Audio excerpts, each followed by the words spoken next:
Quarteto Fantástico Moléculas Instáveis, quadrinho publicado aqui no Brasil pela editora Panini. Ele é escrito pelo James Sturm, que fez quadrinhos como Watership Down e The Golem's Might Swing, que são quadrinhos que não saíram no Brasil. Esse é o primeiro quadrinho desse autor que sai por aqui. E ele é desenhado pelo Guy Davis, que é um cara que já fez muitas coisas com o Hellboy e também desenhou o Sandman Teatro do Mistério. E uma curiosidade que eu achei muito legal, principalmente num quadrinho da Marvel, é que as capas são desenhadas pelo Craig Thompson, que é um dos meus quadrinistas preferidos, que é o cara que fez Retalhos e Habib, por exemplo. E só um rápido aviso, eu tô tendo que gravar esse vídeo sem meu microfone, porque agora na hora da gravação eu percebi que o microfone tava sem bateria, e essa é a hora que dá pra gravar, então fazer o quê? Mas vou tentar dar uma tratada no áudio para ver se melhora um pouco. E eu mostrei esse quadrinho no meu vídeo mais recente de aquisições que eu postei aqui, e lá eu falei uma coisa bem errada a respeito dele, porque eu falei que esse quadrinho tinha saído por volta de 2012, mas eu não tinha pesquisado ainda, eu tava falando as coisas meio de cabeça, e na verdade eu errei por uma década. Esse quadrinho na verdade saiu em 2002, então mais de 20 anos agora esse quadrinho finalmente sai no Brasil. E em 2004 ele ganhou o prêmio Eisner de melhor série limitada. E como já deve dar para perceber, pelo vídeo que quase nem cabe aqui na câmera, mas ele tem um formato bem grande. Ele é do formato do Grand Design, do que saiu o Quarteto Fantástico, Grand Design, X-Men, Grand Design, por aí vai.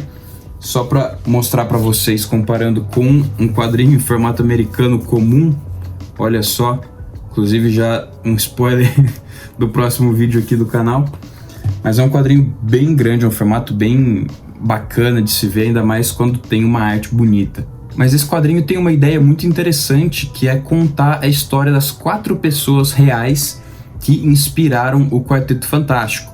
Então vai ter o cientista Reed Richards, o boxeador Ben Green e os irmãos Sue e Johnny Sturm, não Storm, igual nos quadrinhos da Marvel normal.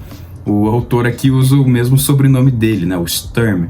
E ao longo do quadrinho inteiro, desde o prefácio até as notas que vai ter entre cada um dos capítulos, ele fala como ele conheceu essa história através de um livro de recorte da avó dele, que em um determinado momento o Stan Lee e o Jack Kirby conheceram essas pessoas por acaso, acharam muito interessantes e decidiram fazer um quadrinho a respeito dessas pessoas. Mas tudo isso não passa de uma jogada de marketing, na verdade, pro gibi vender mais e para fazer as pessoas se interessarem. E aparentemente deu muito certo essa jogada de marketing, mas essas pessoas não existiram de verdade. É meio parecido com o que o Sonny Liu fez em A Arte de Charlie Chan Rock Chai, que ele conta a história do maior quadrinista de Singapura que nunca existiu. E no começo eu tava achando toda essa ideia muito interessante. No começo eu até tava acreditando naquilo mesmo, mas depois algumas coisas não foram fazendo tanto sentido. Depois eu comecei a procurar também, e tudo que eu procurava não existia. Então eu percebi que isso não existia, mas assim, eu percebi logo no primeiro capítulo. Mas essa forçação de barra do autor de querer fazer o leitor acreditar que essas pessoas realmente existiram me irritou um pouco.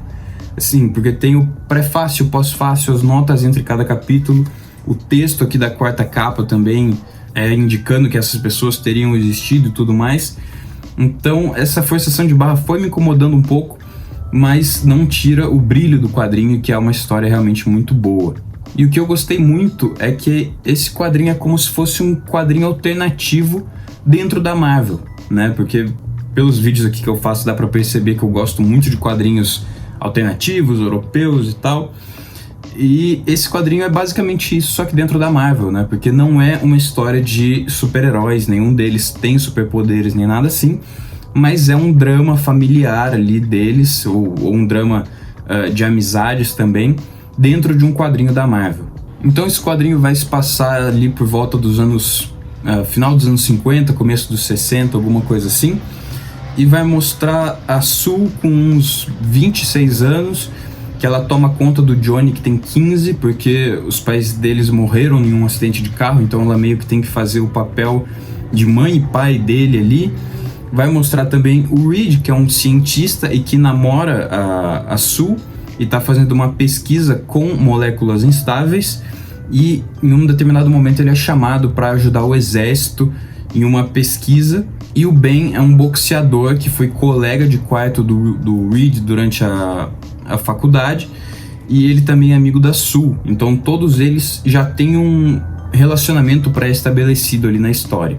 E esse quadrinho tem 4 capítulos e cada capítulo é mais focado em um dos personagens. Então ele tem tempo para desenvolver todos esses personagens e todas as histórias reais que acontecem ali. Então o quadrinho começa com o capítulo focado no Reed Richards, e de cara você já vai perceber que ele é um gênio. Ele não é o gênio igual dos quadrinhos da Marvel mesmo, em que ele é a pessoa mais inteligente do universo, mas ele é assim, extremamente acima da média. A gente vai ver ali a pesquisa dele com moléculas instáveis, e nesse capítulo também vai mostrar que ele namora a Sue, mas ele não trata ela tão bem. Parece que ele não liga de verdade para os sentimentos dela, e parece que ele tá mais usando ela como um rostinho bonito para impressionar os amigos ali e tudo mais, do que realmente amar ela, né? O segundo capítulo é focado na Sue, e nele a gente vai ver o quanto que a Sue tá cansada, né? Ela é uma mulher que teve que amadurecer muito rápido por conta de ter que cuidar do Johnny por causa da morte dos pais deles e tudo mais. E isso não é dito no quadrinho, mas eu fiquei com a impressão de que ela tá à beira de uma depressão ali, ou já tá na depressão. Mas isso não é muito aprofundado no quadrinho, foi mais uma leitura que eu tive durante o quadrinho. Ela queria ser uma mulher igual todas as outras da idade dela, né? Que ela vai mostrar algumas amigas dela ali que estão nessa mesma faixa etária, só que elas tiveram uma vida normal, do jeito que deveria ser. Então ela fica se comparando muito com essas amigas dela, e ao mesmo tempo ela se sente meio que uma mulher invisível, né? Porque o Johnny é meio rebelde ali com ela, não gosta do jeito que ela cuida dele e tudo mais. Enfim, naquela idade de adolescente, né? Ela também se sente invisível pro Reed, porque parece que ele não liga pros sentimentos dela. E eu achei muito interessante essa relação com os poderes dos quadrinhos da Marvel mesmo, aqui numa história de drama real, né? Dela se sentir essa mulher invisível.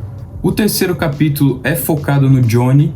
Como eu disse que ele é rebelde, né? Nesse capítulo a gente vai ver mais ainda desse lado rebelde dele, mas ao mesmo tempo ele é um garoto sensível, meio incompreendido ali, que não consegue expressar os sentimentos dele direito.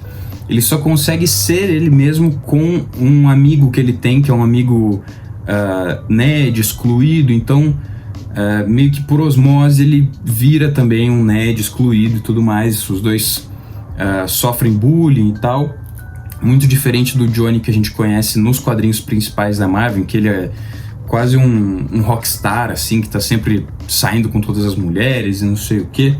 Nesse quadrinho ele é um garoto mais comum, digamos assim. Foi muito legal também ver esse lado dele. E por fim, no capítulo focado no Ben Grimm, a gente vê que ele se mostra como um cara durão, que aparentemente não tem sentimentos, ou pelo menos não deixa os sentimentos atrapalharem a vida dele e tudo mais. Mas no fundo também ele é um cara sensível, um cara que quer ser amado, um cara que realmente quer conhecer o amor, digamos assim.